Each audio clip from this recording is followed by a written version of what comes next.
Hello friends, இன்றைக்கி என்ன பார்க்க போகிறேன்னா ட்விஸ்டட் சமோசா எப்படி செய்யுதுன்னு பார்க்கலாம். அதுக்கு கோதுமை மாவு கூட எண்ணெய் தண்ணி உப்பு போட்டு பிசைஞ்சு எடுத்துக்கலாம்.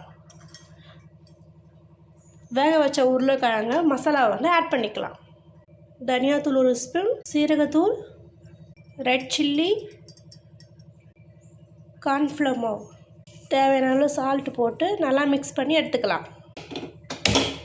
அடுப்பை பற்ற வச்சுட்டு கடாயில் எண்ணெய் ஊற்றி வச்சுக்கலாம்.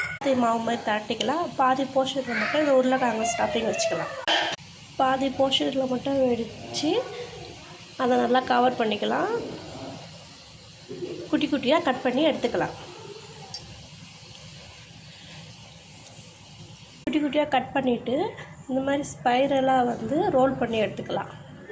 அழகாக ரோஸ்ட் பண்ணி எடுத்திங்கன்னா சூப்பராக இந்த மாதிரி இருக்கும். ஏதோ குச்சி சிப்ஸ் மாதிரி இருக்குல்ல, ஆனால் இது குச்சி சிப்ஸ் இல்லை, ஒரு சமோசா.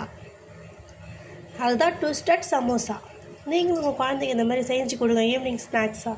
ட்விஸ்டட் சமோசா பிடிச்சிருந்துச்சுன்னா லைக் பண்ணுங்கள், ஷேர் பண்ணுங்கள். பாய். நெக்ஸ்ட் வீடியோவில் பார்க்கலாம்.